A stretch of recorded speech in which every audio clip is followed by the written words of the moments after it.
It isn't what we say or think that defines us, but what we do.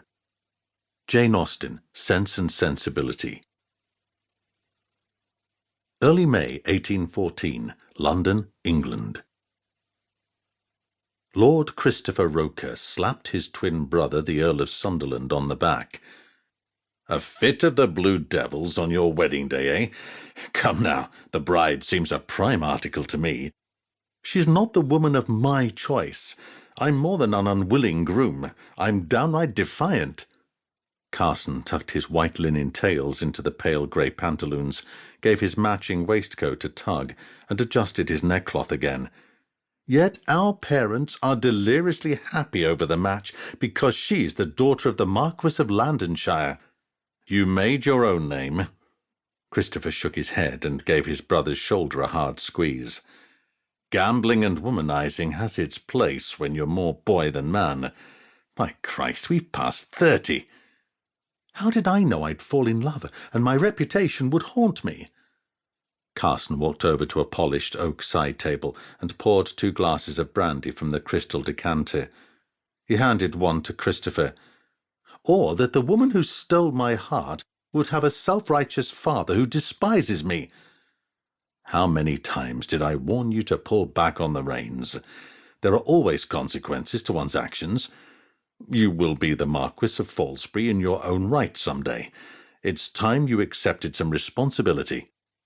He took a sip of the amber liquid as Carson downed his in one gulp and poured another. "It's a bit early for that, isn't it? You might want to pace yourself." Sunderland sank heavily into a chair, pushing his fingers through a tangle of black waves. "Kit, trade places with me. Marry the chit and take the title. You should have been the heir anyway. You're better suited to this type of life than I am." "We had this conversation when we were 12, and you wanted to be a sheikh and live in the desert. And then again at 16 when you wanted to run away and join the Royal Navy." He smirked and sat down opposite Carson. "Besides, Mother would know at once." "She'd stay quiet for her darling Christopher. You've always been her favourite." He tipped back his head and gulped the second glass of brandy. "Little courage for the ceremony." "There'll be plenty of time for that afterwards." "I've missed you, brother. I'm jealous of the army and your long absences." He gave Kit a crooked grin. "It's always been you and me against the world. I don't like having my other half missing." "Well, I'm here now. Bonaparte is no longer a threat, and we can enjoy a summer in the country this year." A knot tightened in Kit's stomach. He had a bad feeling about this union, but knew better than to admit it. It wasn't the wedding itself. Lady Eliza was a beauty and came with a generous dowry, and he didn't believe for a moment Carson loved another woman. Infatuation was more likely. He fell for one chit, and before he hit the ground, another had taken his fancy.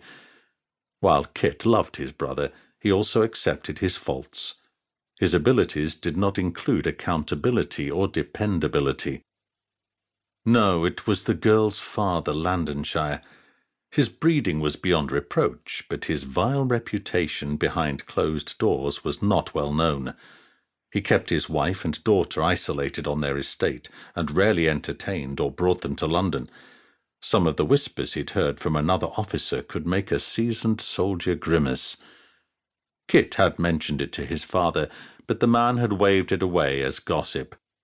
"You're dipping too deep, brother." Kit took the third glass of liquor from his twin, recognizing the slight glaze in those familiar chestnut eyes. "Let's get you to the church, shall we? At this rate you'll be foxed before the end of the wedding breakfast." "That's the plan, sir. I won't feel those leg shackles I've acquired."